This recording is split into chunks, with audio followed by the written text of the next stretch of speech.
Death Star. That thing's operational. Dr. Banner, now might be a really good time for you to get angry.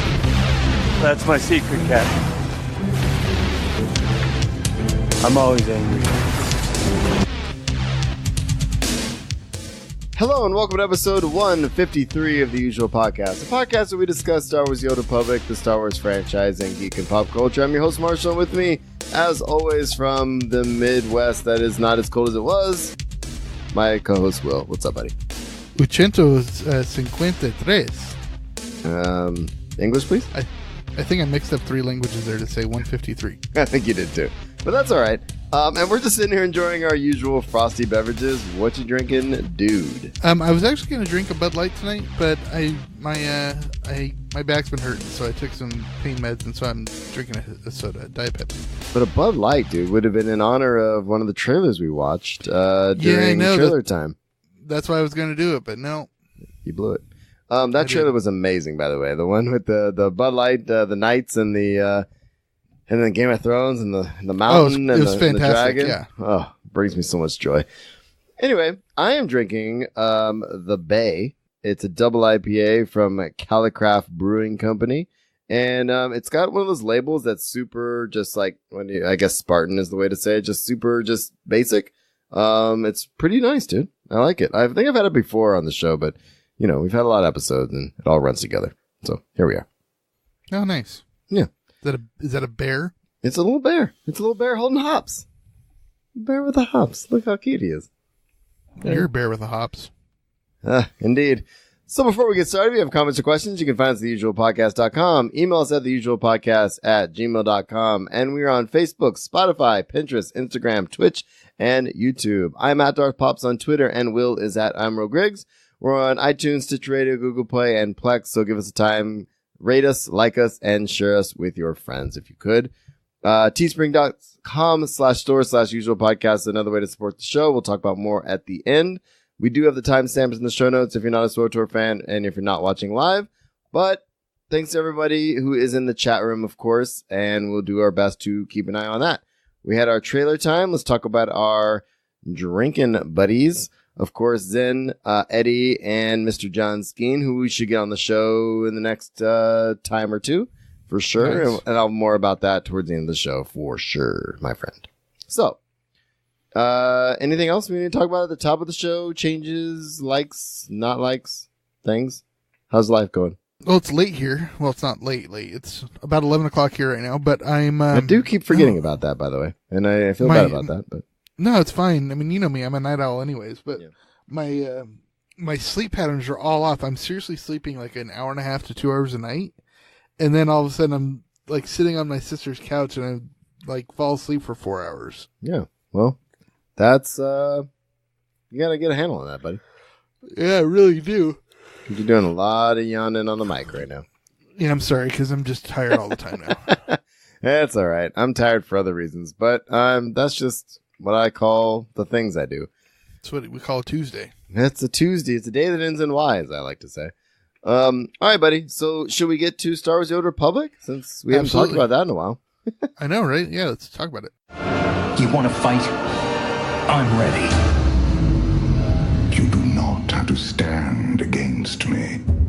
Instead, I will share all of this with you, if you will only kneel. Yeah, so what have you been doing in the game, dude? Well, I just got a new tower. I mean, it's nothing really big.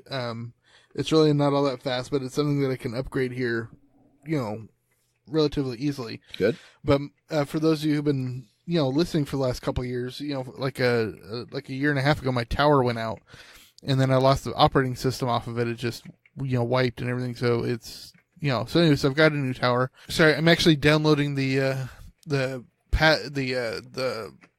game as we speak right now. I'm at like 31%. Nice. So, but other than that, I did play a little bit earlier this week. I'm doing some crew skills and crafting, but it's mostly sending them out on missions that gain influence with the companion. Bandits. So, yeah, so it's a way of just getting influence without actually doing anything. So I did that. I did some dailies, mostly on Osis, and then because I'm trying to do the because I'm doing some achievement hunting, so I'm working through the the grinding achievements on Osis. Kill so many of the mutated Geonosians, right. so much of the scrambled droids and all that stuff, so many pubs, and so I'm working on that. And then I went over to Belsavis, and it's so funny. All my location based achievements are done except for the PvP stuff, where you have to go and kill like 10 opponents on a planet or something like that, right? But on Belsavis, I still had to kill like another 200 Imperials with a pub tune. Oh, I got you. Yeah. So I just jumped on my pub tune and went and just circled around this one area as they respawned, and I knocked that out in like an hour or so. Nice, dude. Yeah, so that's my last achievement on there besides the killing of the PvP opponents in the world boss. Nice. So it's been we've been recording every other week now. And last, what was it? Before we recorded, we recorded last time, and I was talking about how the Anthem VIP demo was coming. You've been playing that, yeah. I played that the first weekend, and I actually had a really fun time. I was playing with Redna and Elise. And obviously that kind of brought back my What's an Ops Group days, and I really need to get that together, and I keep forgetting. But we really need to get back. But it was fun gaming with those guys. There was a lot of bugs, some loading issues, and some other issues. But I actually really found the game very fun. You would hate it, but I found the game I found the game super fun.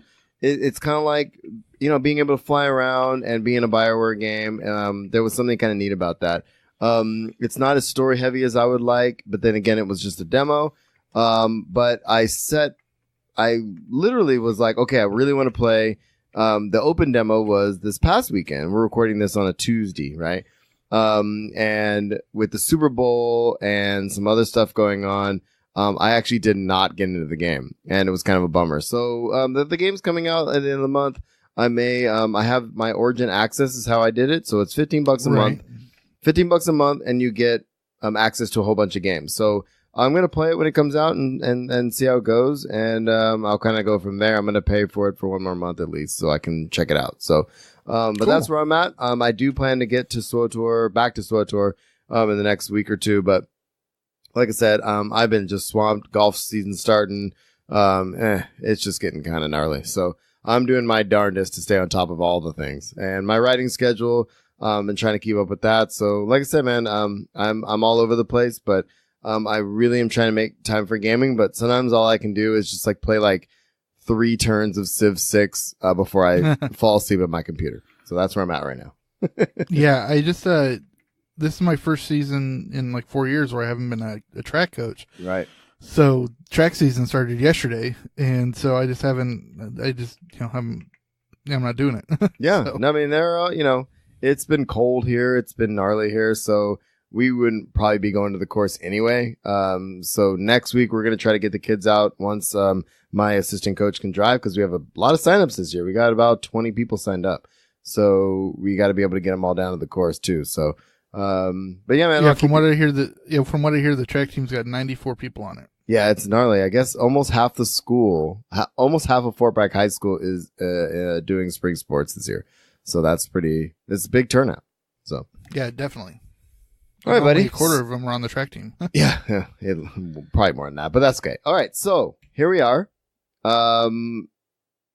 News. We haven't done this in a while. Shoot.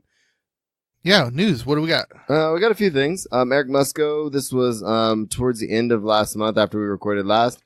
He said, a quick heads up for the Master Mode Raiders out there. The 3 achievements tied to the Master Mode Gods in the Machine are not tracking properly.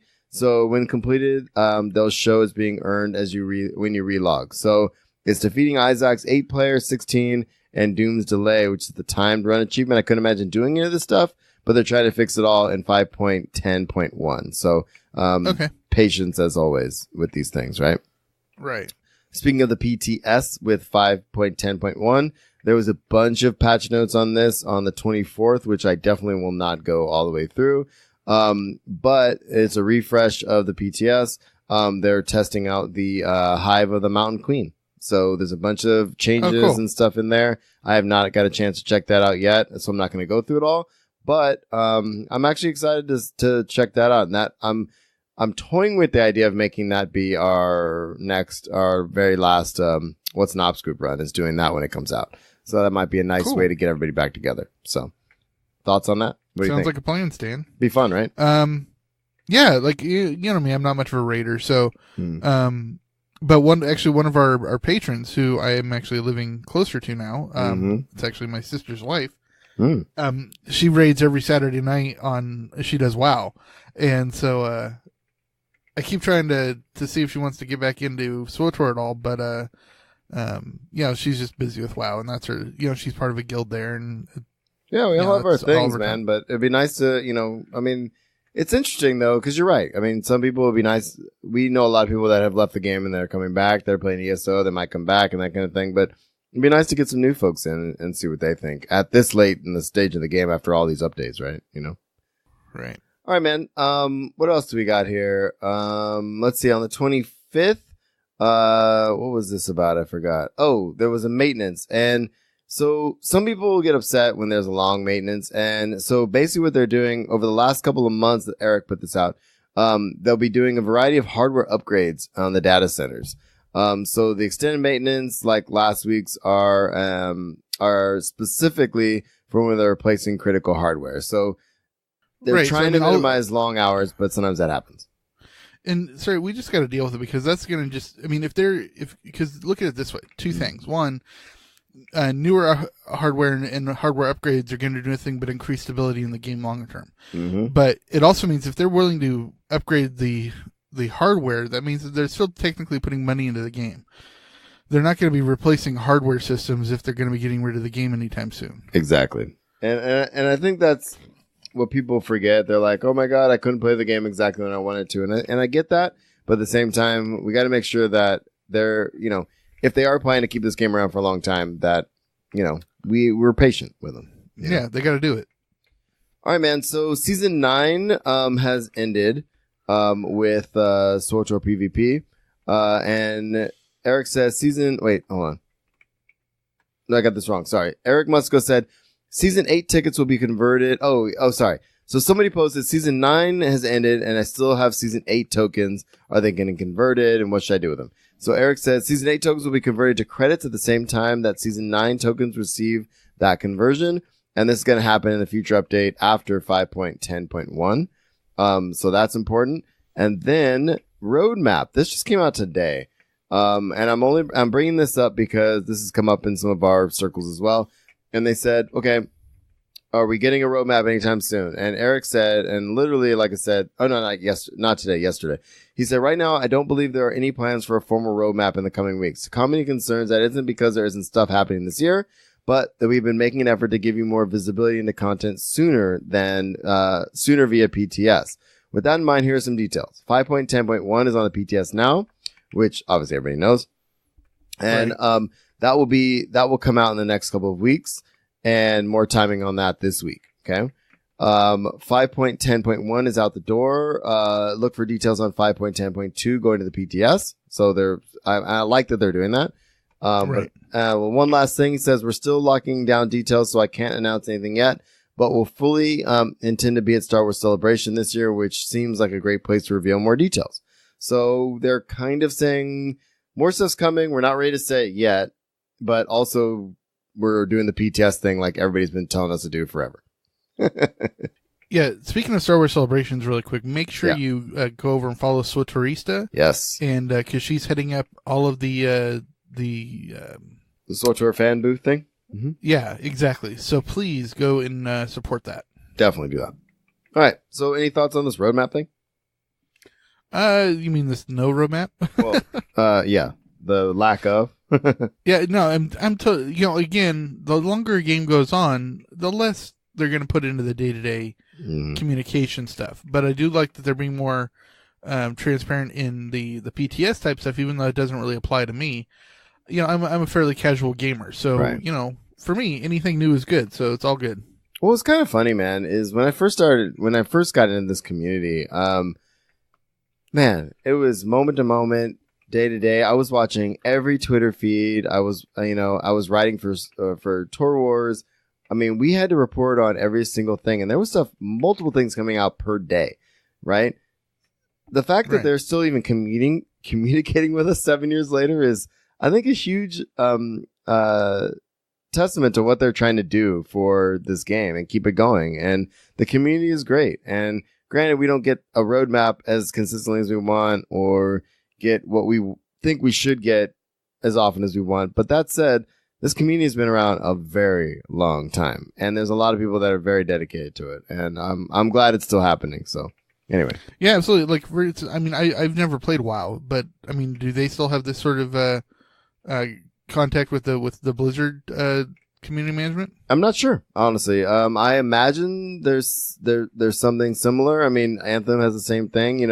I see them on Twitter and stuff. So, but again, Anthem's early on. WoW's been over 15 years, right? I mean, it's been around forever. Yeah, been around for a while. So I don't know, man. I like to think that people are getting the communication they want out of the communities they're in, but for our community, I mean, Musco's been diligent, and they have, some other help in the community team. And I just think it's good. They're still going to Celebration and that kind of thing. So I think we just got to realize the game is older, but it's the community is what you put into it and what you kind of expect from it too. So anyway. Exactly. Yeah, no, I completely agree. I feel like I'm ranting a lot today, but here we are. It's been a while. So do you want to make a joke? But it's okay. So do you want to do this Anthem EA thing, or you want to skip that? Well, do you think our fan base would be interested in it? Possibly. Well, then go off on it. Go. Well, I mean, so real quick, some of our friends were sharing some links with some of the stocks and stuff with EA, and there's one that says, so basically, there's this issue with Belgian loot boxes. In Belgium, they're basically saying, like, okay, this is gambling and we're outlawing it. So that's an issue with the loot box system they have in the FIFA series and stuff, for example, right? This card system that they're doing. Yeah, right? I gotcha. So there's some fear that it might leak over into the US. Okay, so check this out. Throughout 2018, there were questions about whether mega popular battle royale games were taking away from companies like EA and Activision and Blizzard, right? So, like, basically Fortnite, okay? Yeah, exactly. After hitting an all-time high of $151.26 last summer, $151.26 last summer, EA shares finished down 24.9%, okay? And then it says, let's see, fiscal 2019 management, I'm trying to find this damn number I want, but I can't find it. But the amount of money they make from just FIFA titles alone and the loot box system is insane. And I think this has to do with Belgian taking this down, and I can't find my numbers now, and now I'm bummed. Well, the thing to remember about the 25% down is that the stock market itself as a whole was fairly volatile in 2018. True. So the overall economy could be impacting part of that number. I mean, it's not going to account for all 25%, but that's definitely going to impact some of it. Plus, whenever there is fear in an economic crisis, one of the first things to drop off is entertainment.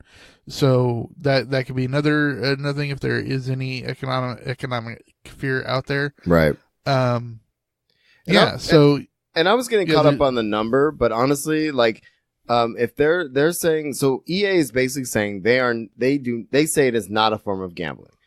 But there are segments of the world that are saying that it is. And so there's lawsuits, there's all kinds of stuff going on. So we're going to have to keep an eye on this stuff for sure. Well, it depends, because it's frustrating because it could be considered a form of gambling because I'm guessing what it is you buy a product and there's different odds depending on what you get within the product. Right. Right. And, we don't consider that gambling here, but I mean, it basically is. But that's the same thing we get when you buy a pack of baseball cards or when you buy a pack of magic cards, and that's the thing is it's just randomness. But and I think people are getting upset because there's some people spending a lot of money on this kind of stuff to get these cards. Oh, I'm sure. Yeah. It says, so EA or Electric Arts is a large game developer, blah, blah. There's a market cap of $28 billion, second largest U.S. game developer after Activision. So, I don't know, man. It would really hurt them if country after country determines that. And these companies, I mean, FIFA is a huge title for them, and it goes all over the world. It is. The thing is I don't think worldwide this is going to have a huge issue. The only thing I think it's going to do is if there's a country in the EU that does it, then the whole EU might do it. Right. So, and that's a big market for FIFA because, soccer is the biggest sport in Europe. But it's not going to come over to here. It's not going to really impact Asia at all. It really won't do any of that. So the worldwide, impact of it won't be felt as much. It would just be more regional to the to the European Union, I would guess. Yeah, I think you're right. But like I said, when stocks start to fall, people start to panic. Yeah. All right, man. Yeah, I wouldn't stress about it long run. Sounds good. Star Wars. Star Wars section. Pew pew pew pew pew pew time. Oh, I did too. I was raised to do one thing, but I've got nothing to fight for.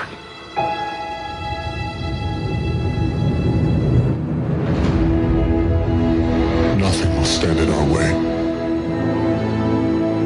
I will finish what you started.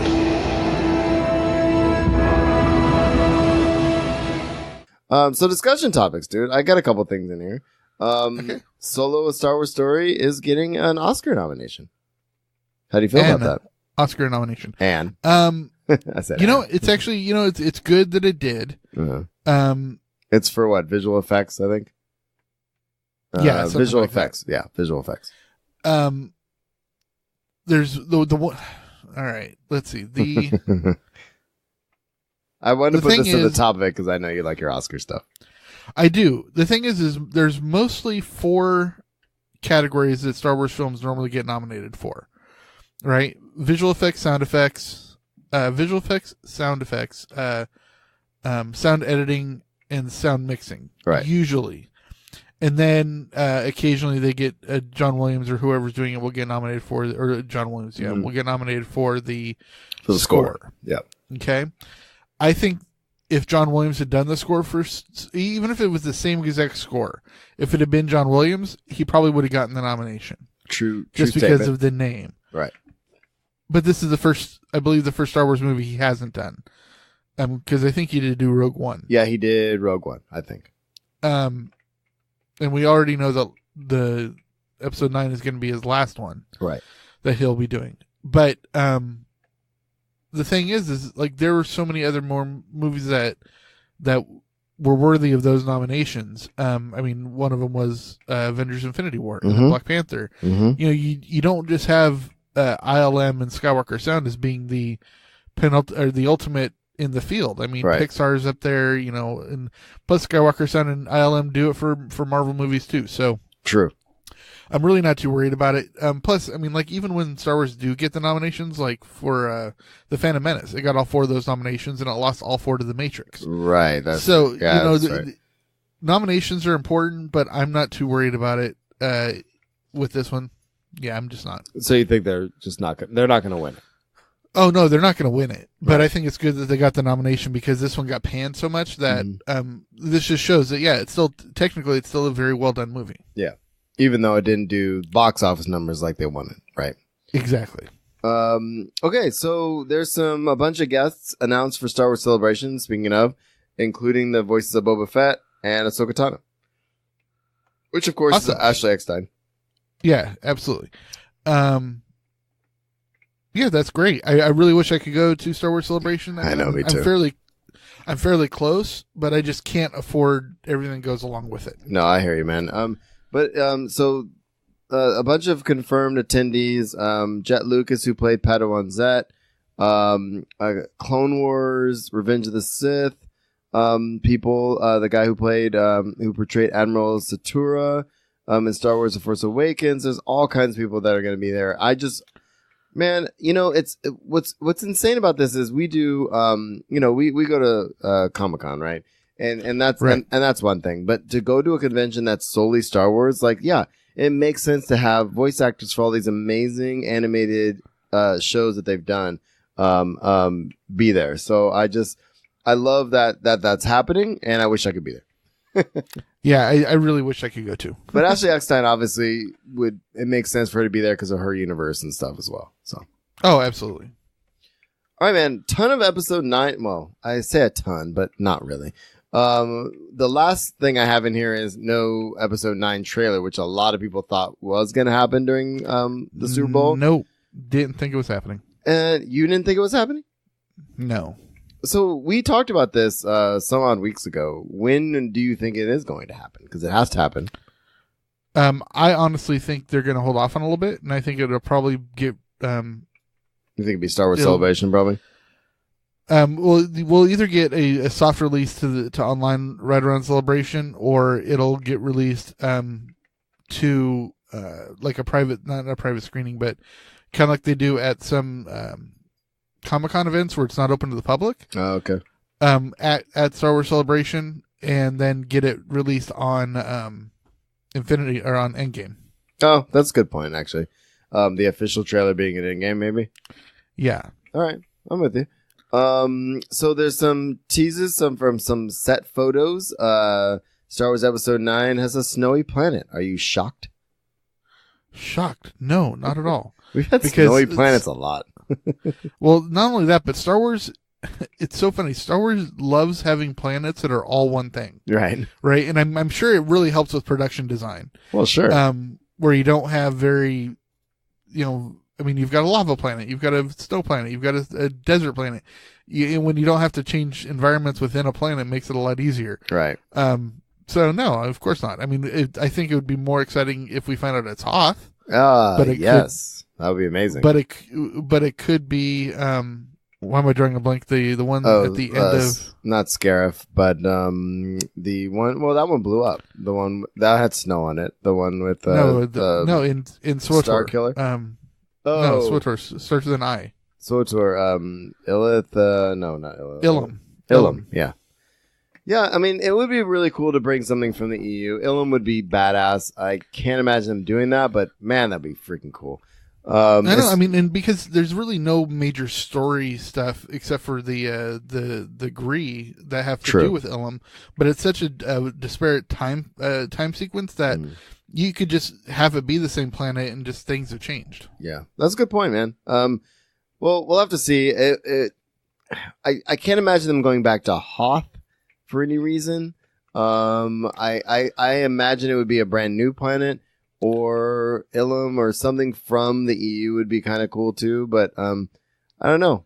We'd have to find a list of all the snow planets that have been mentioned in all the EU and stuff, and start picking them off, I guess, right? Yeah. Well, I'm not doing that. That sounds like a lot of work. No, not at all. That's a lot of work.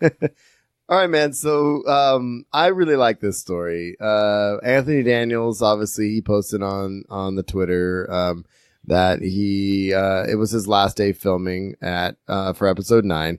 And this is monumental, obviously, because he is one of the only characters, if not the only character, besides C-3PO, not C-3PO, R2-D2, who's been in all the original 9 movies.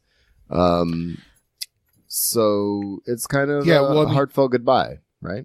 Yeah, I mean, character-wise. I mean, actor-wise, I believe Right. Kenny Baker's already passed away, so he will be the only person, unless Peter Mayhew has a bit part in it, but I think they've fully moved on to the newer Chewbacca. Well, Chewbacca is no. Right, and I don't think what's his name has not been in all of. He's been in all of them as different characters. A lot of them as different characters, but not all of them. His name just went in my head. He played Willow. Oh, Warwick Davis. Warwick Davis. Thank you. Phew.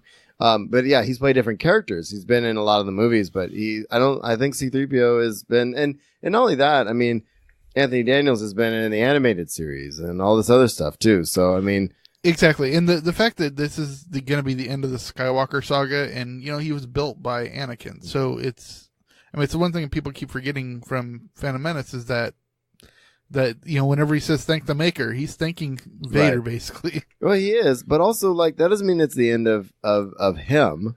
No, absolutely not. Yeah, but it's important to have him be at least a little bit part of the storyline. Exactly, and what is he? He's got to be in his almost 70 now, right? 70s. Oh, I'm sure. Yeah. But anyway, I was just gonna read what he put on Twitter. He said, and I love his Twitter handle. He said @Daniels3PO. Today was 3PO's last on episode 9. He's sad, so am I.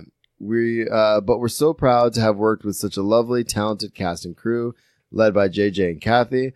I'll miss everyone, but I'm glad to know that we've been making something exceptional together to share with the waiting world. So, awesome. Really awesome. And I'm sure, he will be, conventions and everything else, but there's something to be said for being in every single Star Wars movie. I mean, it's something iconic that no one else will be able to say that, really. So, yeah, exactly. Okay, so Richard E. Grant, do you know this guy? Richard E. Grant? Oh, yeah, he's been an actor for decades. Well, yeah, but I guess I'm having a hard time placing him. But he did some teasing about a role he's going to be in episode 9.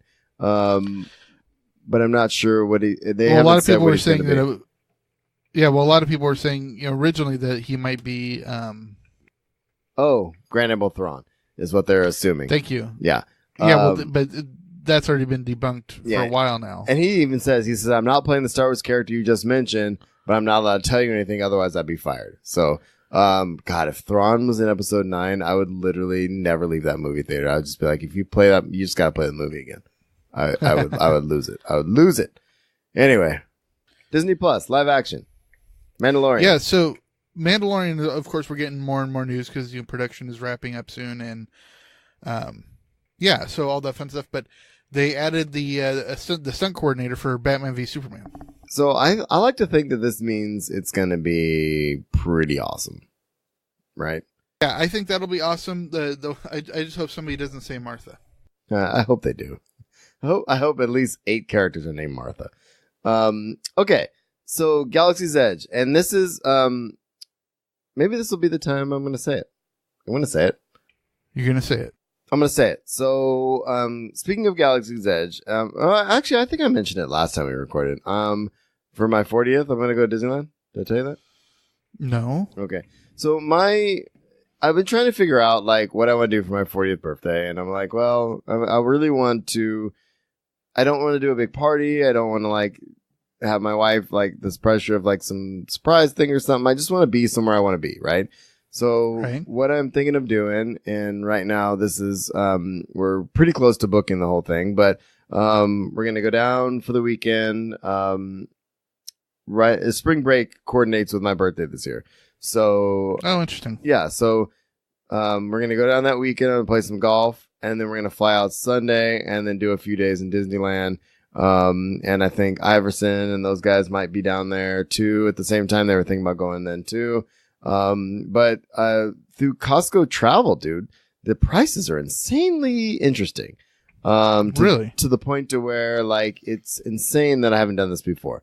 But that said, I'm going before Galaxy's Edge opens on purpose because Galaxy's Edge doesn't open until May, right? It doesn't open until summer. I don't know. I think they're saying June. The last I heard was June. But that said, we're thinking about going in the winter time, maybe. Around Christmassy time, and checking it out then with my family. But for my birthday, I think I want to just be in Disneyland, dude. So we're flying out on the 7th, I think, and then, staying and coming back on like, I think the 11th, I think. So, that's what I'm planning on being. You know what I really think we should do? What should we do? Is coordinate with everybody that's going to Comic-Con and have them stay through Tuesday instead of flying out Sunday. Oh, that's a good idea. And then on Monday, we just take a road trip up and everybody go to Galaxy's Edge together on Monday. That's a brilliant idea. Isn't it? Mm-hmm. It's like a 90-minute drive. Huh. I shall ponder that, sir. It's an And amazing actually, we don't idea. even have to drive. We could jump on the train because the train goes right to the Anaheim Stadium and then just Uber over. I like all the things you're saying. But we are doing a podcast, so let's finish this. But let's definitely put a pin in that. But speaking of, the reason I brought this up is because Galaxy's Edge is open in the summer, and some more details to improve the park ahead of Galaxy's Edge opening. And I've been listening to a lot of the Disney Dish podcasts. They're down there talking about this stuff too. But what I like is that they are basically a bunch of things to like just increase flow, right? Okay, yeah. So, for example, on Main Street, the curves are being enhanced to slow inclines to help improve access when guests first enter. They're in Fantasyland. They're reconfiguring the guest queues for Matterhorn bobsleds. And the reason they're doing this stuff, and I thought this was really interesting that the other podcast mentioned, what they're doing is making it so, if you think about it, dude, if there are people queuing up waiting for a part of the park that's not open, or if they need somewhere to go, right? And they're going to dump another place at the park, right? So throughout Disneyland Park, this is a quote from the article. It says, throughout Disneyland Park, the location of the planters and outdoor vending carts are being adjusted to make room for additional walking space. And because they're expecting, seriously, dude, they're calling it Project Stardust. And they're really expecting a huge uptick, obviously, in people being in the park. So they got to make sure people can be able to move through there. You know what I mean? So I think this is really, really, really interesting to me. So, any thoughts on this? I was thinking, well, they could always think about opening up a second entrance at the rear of the park, but that would just logistically cause a whole bunch of other issues. So, and I think they have 3 entrances. There's going to be 3 entrances in Disneyland, into the land. I don't know there. As far as I know, only the one in Frontierland is going to be open to start with. And they're going to have the other one as an exit and see how it goes. That's from what I'm hearing. I'm guessing the other one is going to be where the Toontown entrance is right now. Yeah. So there's that one. And then the other, I think that's going to be the second entrance once they open it. And then the exit / entrance eventually is going to be out on the Critter Country side. Over by on the far side by the Country Bear restaurant. Right. Okay. Well, that's really interesting that you're talking about that, because right now the only thing that actually goes on the backside of Rivers of America that far is the train. Right. And there's really not a lot of land over there. So they really either had to fill in part of Rivers of America to get some land over, or they had to expand the berm a little bit to go around there. I'm pretty sure it's the latter, and I think that's why all that stuff was closed for so long. And I have a couple pictures from when I was there last, where I was actually standing. There's the walkway on the Rivers of America to the right. If you're standing looking at Country Bear restaurant, and it's on your left, and there's that walkway, right, and the river's on the right. If you look straight ahead, you can see Star Wars Land out there. And there's a whole walkway thing, and I think that's where they're focusing on going. So. Well, I think it's really important because that's the one part in the land that just made no flow sense, because in the entire park, it's the only land. I'm talking about Critter Country. Well, besides Toontown, but Toontown was a totally different design. But it was only one way in and out. Yeah. And so, like, if you went to Splash Mountain, you had to go all the way down to the entrance to Splash Mountain. Right.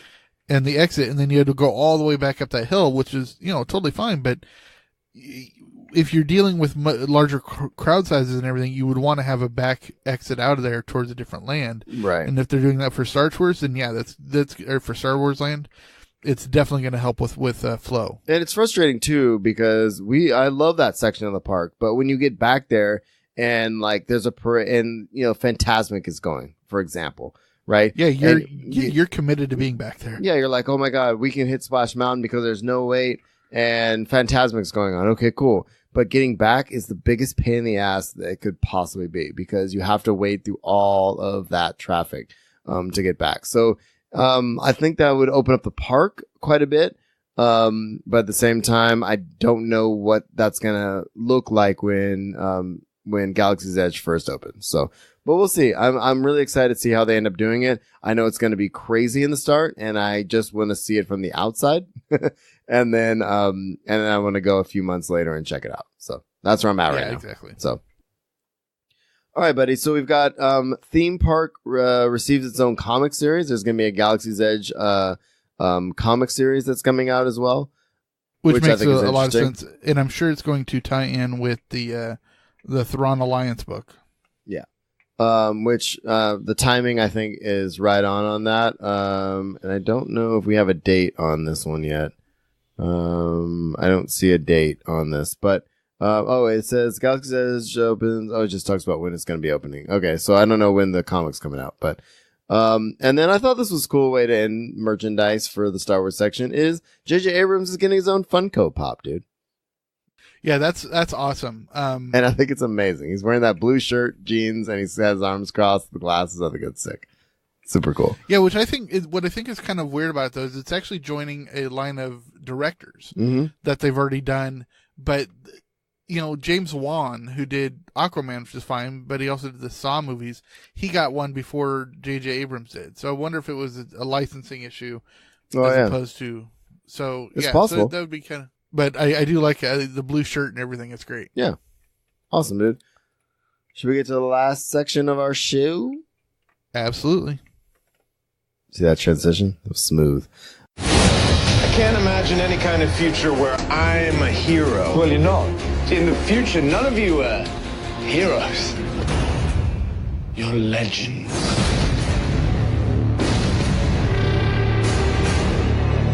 All right, man. We're at the usual roundup. So it looks like, speaking of Disney, segue, Zootopia themed land is headed to Shanghai Disneyland. What do you think of this?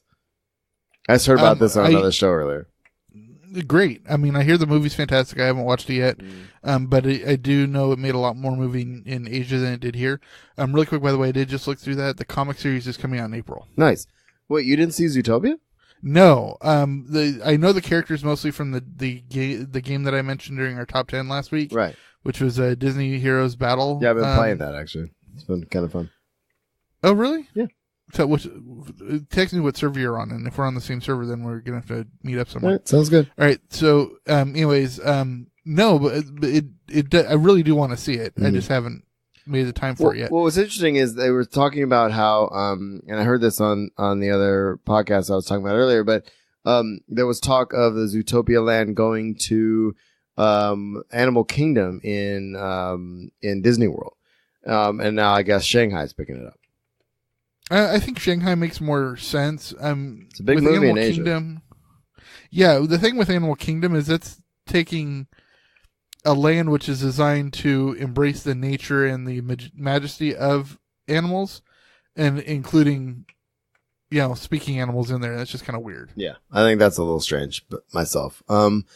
So let's get into the Crossing the Stream section. This is our streaming service section. You want to talk about this first one?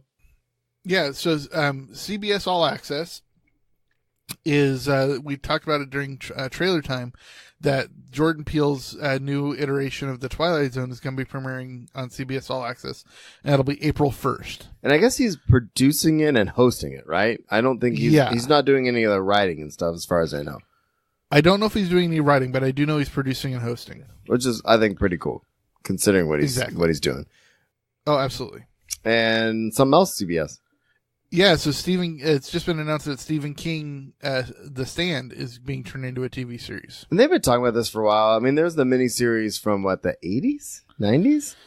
I think it was early 90s. Early 90s, they did the miniseries, The Stand. I think this is a good thing. Obviously, all of Stephen King's things are going to be picked up sooner rather than later anyway. But I'm woefully behind on all things. I wish I could actually watch TV, but I feel like I can't watch TV anymore. I don't know why.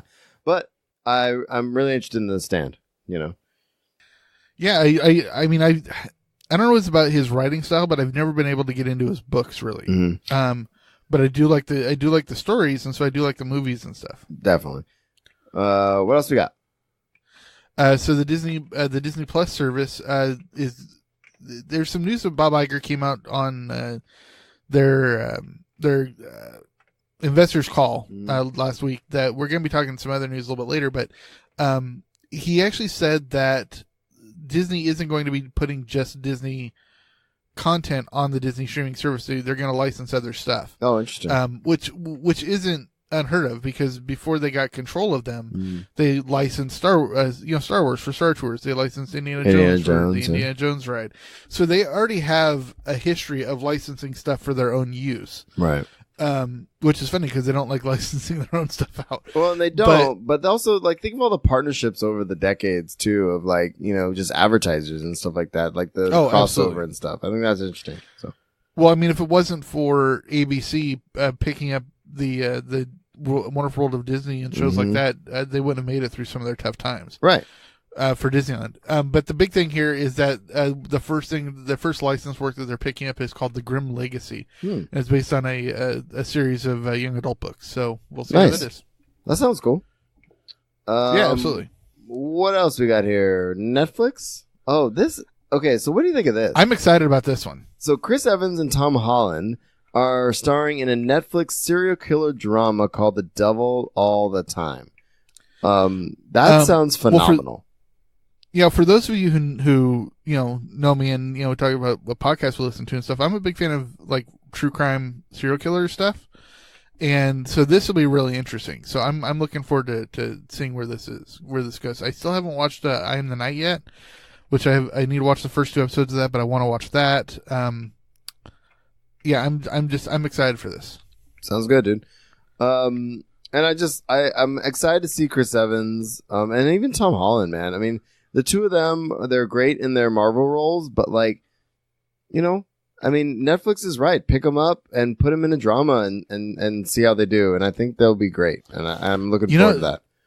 I know he's done other stuff, but you know what the last non-Marvel or non-superhero movie that I remember Chris Evans being in is? Not another teen movie. Oh my God, you're right. Wow. Because he's been in Marvel for a decade forever now. Yeah. And he was in the Fantastic Four 2 movies before that. Right. So I'm like, I mean, I know he had to have done stuff in between, but I'm just drawing a blank. I can't think of anything he's been in. Well, here we are. Speaking of what we've been in, what have you been watching, dude? I really, I watch the TV shows that I try to watch every week. So I've been catching up on, Drunk History and, Adam Ruins Everything and stuff like that. A lot of shows have been on their early spring or their late winter hiatus. They're starting to come back now, so I'll be watching those more. But I've basically been trying to catch up on some Oscar-nominated stuff. Nice. So I watched RBG, which is the documentary about Ruth Bader Ginsburg. I heard that was good. I just watched, it is really good. And I just watched Bohemian Rhapsody a couple of minutes ago. I really want to see that movie. It was very entertaining. I enjoyed it. Yeah, I really want to see that. I haven't, like I said, I've been behind on TV shows, and the wife and I, we just suck right now as far as this. We've been really busy. So I've been watching a lot of stuff by myself. I started The Punisher on Netflix, which cool, which I love, and Preacher a little bit, but I'd like to go back to that. We almost have caught up on The Good Place, which we just love. We love that show. So do I. I still have not started season 3 yet. Oh, it's great. We've been really digging it. We are, I think, only one episode behind right now. And with the kids, though, we found a series that we've been watching that just the kids have loved. It's called obviously Night at the Museum, which we've watched the first 2 of, and the kids love that movie. Yeah, the movies are great. Yeah, and actually, it's funny. The guy who plays the Pharaoh is the guy who plays Freddie Mercury. Yes, in Bohemian Rhapsody. Yes, he does, and he's great. So yeah, we've been watching Night at the Museum. We watched the first 2. We're gonna watch the third one, hopefully probably this week. And I've been watching this series on Netflix called Civilizations, which is a documentary series that basically talks about art and how it's evolved in throughout the millennia. And it's really, really, really, really cool because they're like, okay, the Renaissance, and they just focus on the artists, and they go to these places and they show you these amazing structures that people did art in, and it's just phenomenal to think that something like that exists, and I haven't seen it, and I just think it's amazing. So anyway, well, that's cool. Really, really cool. Actually, speaking of documentaries, I did watch the 2 Fire Festival documentaries. The one on Yeah, you remember the fire festival that was supposed to happen a couple years ago that was promoted by Ja Rule in the Bahamas? And there's a documentary that came out on Netflix and another one that came out on Hulu. I almost watched that the other night, and I was just like, oh, I don't want to see this failure right now. But I did see that. They're both really good. I watched them with my sister. For those of you who are in the Midwest or know what's going on, we had a polar vortex freeze a couple days ago, where it got to gnarly. We got lucky here in St. Louis. It was about 10 below. But actually, I don't know if you remember Jen from Applebee's we used to work with. She lives up in Michigan now, and it got to 50 below where she lives. That's insane, dude. Yeah, so that's just ridiculous. So, because of that, because I live in an RV, so not a lot of insulation, my sister and her wife invited me over to their apartment, and so I took my CAD discus over and spent a couple nights over there, and so she and I watched both Fire Festivals documentaries, and she actually liked the Netflix one. I liked the Hulu one better. So yeah, watch them both and tell me what you think. Okay. But not only that, but you're a big fan of the Decade series documentaries. Well, the Netflix just came out with the 2000s. Yeah. Which is a 7-part series, and I watched all of that, and that was all really good. So is that the same one? Because the 2000s have been out, and I was watching it on something else, but so Netflix has it? I wonder if it's the same one. Because there's 2 different ones that have been running. Anyway, I'll check it out, for sure, because I love those ones. This one I think is produced by Tom Hanks. Okay, I'm in. The Tom Hanks ones are my favorite. Yeah, they're really good. All right, dude. So, real reviews. Yeah, so we have some news. Let's do the casting news first. Okay. So why don't you say that one? Oh, Rosario Dawson is cast in Zombieland 2. I didn't see the first Zombieland, did you? Oh, phenomenal. I know. Dude, you have to watch it. It's so funny. Not only is it's great because it has Matthew McConaughey, Jesse Eisenberg, Emma Stone, and Abigail Breslin are the 4 main characters. But it even has Amber Heard, who just played Mira in Aquaman. Right. She has a very small part in the beginning of the movie. Okay. Which is pretty good. But that whole thing going around right now, but the 10-year challenge or whatever. Yeah. Where you post a picture. Well, they did that. They decided to release their poster that way because they showed 2009 with the original poster and then the new poster 2019. And so it's kind of cool. So yeah, I'm really looking forward to this. And I love Rosario Dawson, dude. She's who doesn't? She's phenomenal. So good. So I might have to check that out. So some TV news. Yeah. So CW came through and announced all of their renewals. And basically everything you think would get renewed got renewed. So all of the CW stuff. All the Berlanti stuff got renewed, even Black Lightning. And the big thing is that Legends of Tomorrow got picked up, which is much earlier than it normally does. So that means they're having more faith in it, which is great. Yeah, they usually hold off on that one because of how much it costs. But exactly. So they went ahead and gave it an order. Also, Riverdale and Supernatural both got picked up. Very nice. Very cool.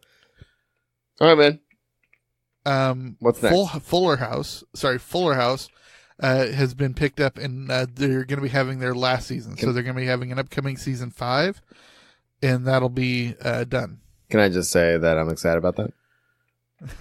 I've watched all the Fuller House. My kids and my family loves that stuff, dude. It is so awesome. Like, I can't tell you how terrible it is and awesome it is at the same time.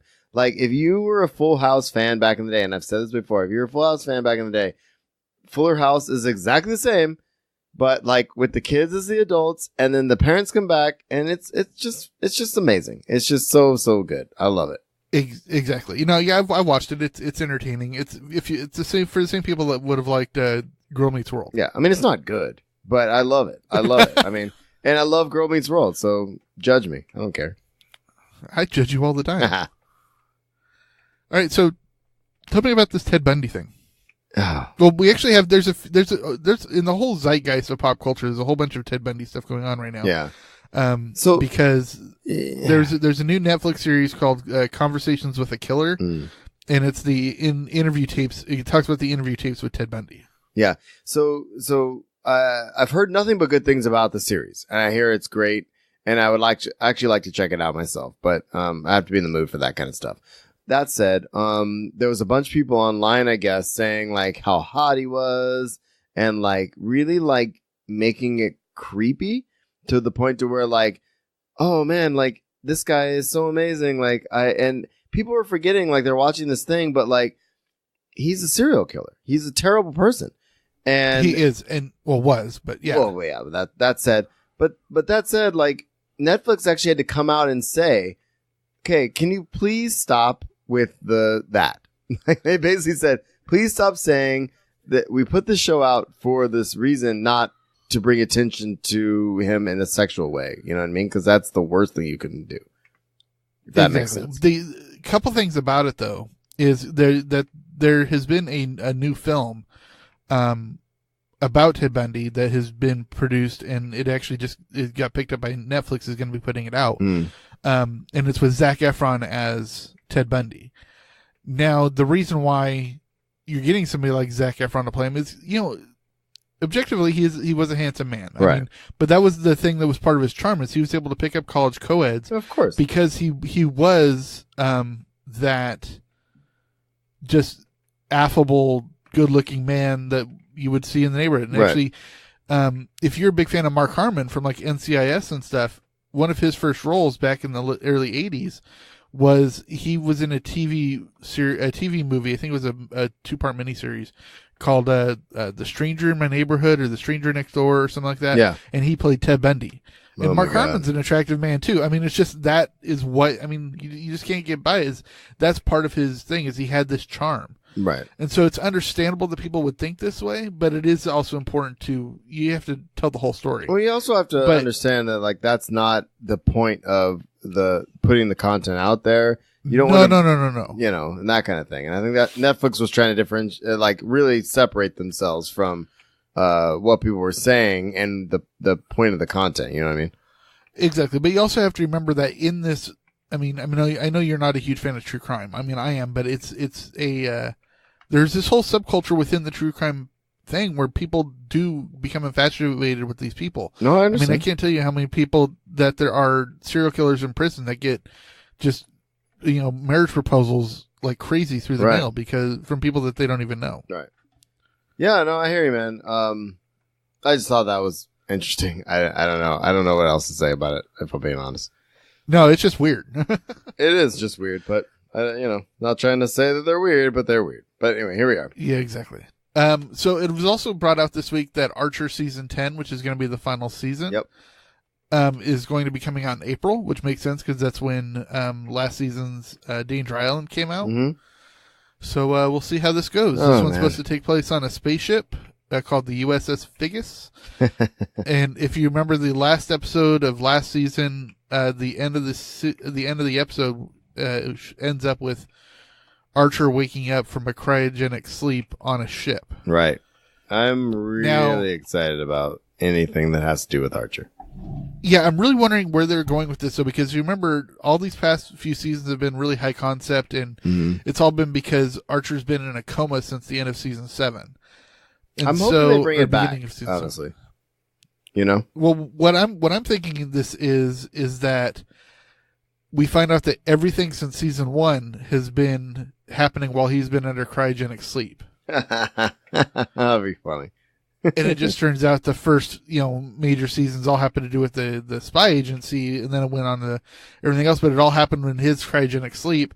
And so now when he wakes up on the spaceship, we're going to find out what the real relationships are and not just Archer's warped dream versions are. Right. I'm down with that, dude. I love it. I hope you're right. Yeah, it should be interesting. Yeah, I agree. All right, man. All right. Also, looks like ABC is open to doing a reboot of Lost. What do you think of that?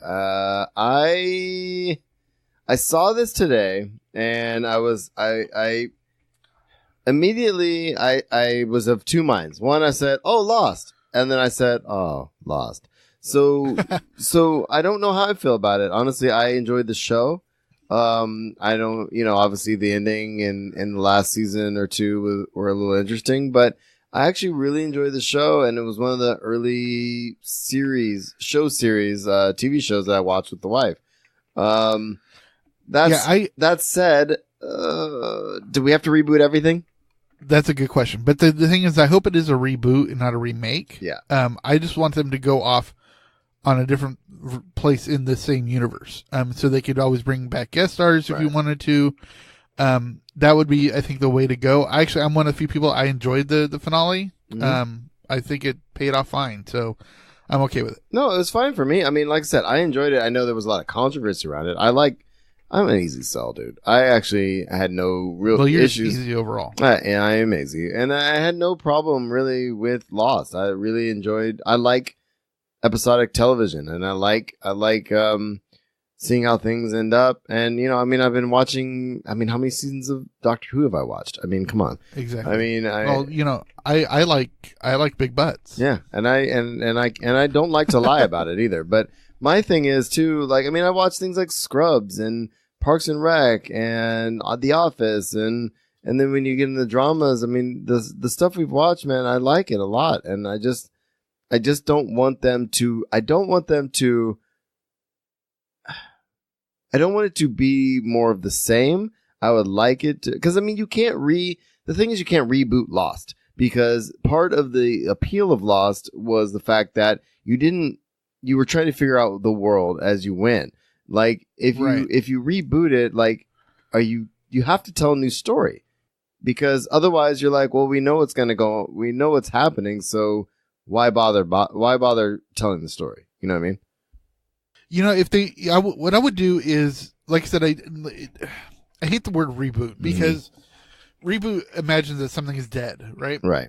What I would do is just tell a different story within the universe. Like, what if it went back and the entire series was about the Dharma Initiative? Yeah, and the entire thing takes place back in the 70s. That would be kind of cool. Or what if it was back on the island when the man in the black and the man in the white, like back then, like when they were first on the island, like really delve into those stories. That would be kind of interesting. No, I agree. And I would rather see that than some sort of reimagining of what we already saw. You know what I mean? Exactly. So, all right. So we got some Marvel news, man. Then I think we're going to get pretty close to getting out of here. Sounds good. All right. You go ahead and start. All right. So Sean Gunn assures fans that Guardians of the Galaxy 3 is still getting made. And this is obviously James Gunn's brother. It's still, right, he's the one that ended up with the head fin at the end. Yeah, and I didn't realize that was him actually until I read the story. I was like, oh, that is him. That's amazing. So he played. The name just flew out of my head. I love that character, Craggle. What was it? Kraglin, I think is what it was. I'm not sure. I'll look it up while you keep talking. But anyway. So he played the brother, and no, he is James Gunn's brother, and he's assuring that it's going to happen. But and the reason I put this story in here, man, is I'm concerned because, there was the petition for James Gunn when he was gone. I just don't want them to. I'm afraid when they say, okay, we're pulling the trigger on Guardians of the Galaxy 3, right? Is everybody going to be there? Are there going to be holdouts? That's my bigger concern, honestly. Any thoughts? Well, when it comes to main cast, you're not going to get holdout because they're all under contract. They're gonna have to comply. So are they contracted for the third movie already? That's my question. Oh yeah. Everybody with you're not necessarily committed to a particular movie. Mm-hmm. You're committed to a certain number of movies. Okay. I get it. And so it doesn't really matter who's running the show. It just you have to do those movies. Exactly. Okay. That was more my bigger concern with this whole thing. But okay, so it's on hold, but it'll happen hopefully eventually. Yeah, and actually I just looked at this article. It doesn't actually say who his character is. Yeah, and I think it's just bad writing. Yeah, I can't remember what his name is. I want to say Kraglin, but maybe I'm wrong. So Disney is also seeking to replace Hugh Jackman as Wolverine. Yeah, what is this? Well, you just got to remember now that the Disney Fox deal is finally going to be coming to fruition. Mm-hmm. All the decisions that Fox was having to deal with is now going to be under Disney's purview. So that means they're going to have to decide if they want to replace Hugh Jackman, whether they want to make Gambit, whether they want to make X-Force. Right, that's true. Whether they want to make Deadpool R-rated or what they want to do. And that's basically all these articles that I just put in here. It's basically just saying that Bob Iger in the conference call he came out with last week has basically just said, yeah, all those are in our court now. Mm. So we're going to have to make those decisions. Interesting. And it's really going to be Kevin Feige with Iger backing him up. But yeah, it's all going to be Feige deciding, who do they replace Hugh Jackman with if they do a new version of Wolverine, where they make Gambit or X-Force and also Deadpool stuff. So it's now it's coming down to the wire where Disney's going to have control, and so we should start seeing some decisions made fairly soon. All right, man. Well, I don't know if you remember last year we talked about that Marvel was looking at possibly doing a different TV series at ABC, and it was all going to be based around female superheroes, and it was going to be like She-Hulk and yeah, we did talk about that. And yeah, so they're not going to pick it up. Oh. So they haven't even filmed a pilot for it. They just, they didn't take it past the idea stage. And it's not saying that they won't do something. It's just, I think it's a better idea to do. If you don't have the right work for the concept, then, don't do it, because you don't want to kill whatever, pop culture cachet those characters already have. Right. If you do something bad, like the Inhumans, they're never going to be able to touch the Inhumans again on a pop culture scale. True. So I think they learned their lesson from that, and they said, okay, well, we just don't have the right work for this, so let's just wait on them. All right, I can see that. And what's next? What else we got? That's it, just convention stuff. All right, convention stuff, dude. So some of us, called The Usual Podcast, got approved for press again. Woohoo! Cheers all around. Woo! It's actually really exciting, only in that I was concerned with the process now, considering how big the convention is. It's a new process, yeah. And every 2 years you have to renew your credentials, and a lot of our podcast friends were not approved last run around, and I was concerned. And although we had badges, which we reported a few months ago, we have badges, but we'll return those, and because we have our press passes. But sadly, that means we can't get other people in with us as well. So it's just gonna be the two of us, sadly. But yeah, man. I mean, but we're still planning on Pucked 4. Yeah, we are. And I am gonna already start to plan that and figure out where we're gonna stay and what we're doing and all that. And it's February now. So Puck 4 is happening. I'm going to announce now. Go ahead and throw out your t-shirt contest, deals, and we'll just start that now, sooner rather than later. Right. And yeah. And actually, I have a challenge to people. Okay. I would like to see somebody come up with a shirt design for Puck 4 that has some relation to another fourth movie in a franchise. Right. So, like to come up with a logo that has to do with like Superman 4, or has to do with Star Trek 4, The Voyage Home, or has to do with Rocky 4. I love it, dude. That's good. Or come up with multiple designs. Star Wars Episode 4. Shirts. That kind of thing. That's badass, dude. I think that's a great idea. I love it. And we'll call it Pucked Episode 4, A New Shot. Well done, sir. So speaking of housing, early bird sales are up. WonderCon is happening next month. Hotels are available for that. Early bird sales for hotels are up. I would like to avoid that. We are looking into getting a big old house for everybody. And I'm happy to sleep in a corner of a place. Yeah, I think ultimately that would end up being cheaper in the long run. It will be. Plus, it'd be much more fun. It'd be way more fun. It was heartbreaking kind of leaving the folks that did have a big house last time and going back to our little tiny hotel room. So I think that's our goal right now, and we're working on it. And we'll keep you posted, but definitely Puck 4 is happening. We're going to do it at Mission Brewing Company. I think in the back of the in their loading dock, I think is the best place to do it. And I'm going to reach out. Yeah, that was great. Yeah, I'm going to reach out to Donna again and see if she's down with that again. So that was a lot of fun for me. For all of us, I think it worked out really well. So, all right, man. So we're in the planning stages of a lot of things. We are still doing the thing. I know we're far apart from each other now, man, but I'm glad we're still doing this, and we're going to get some guests on for next week, I think. So, awesome. That's my goal. So thanks for tuning in to The Usual Podcast. If you have comments or questions, you can find us at usualpodcast.com. email us at theusualpodcast@gmail.com. And we're on Facebook, Spotify, Pinterest, Instagram, Twitch, and YouTube. I am at Pops on Twitter, and Will is at Amro Griggs. We're on iTunes, Stitcher Radio, Google Play, and Plex. So take the time, like us, share us, and tell your friends.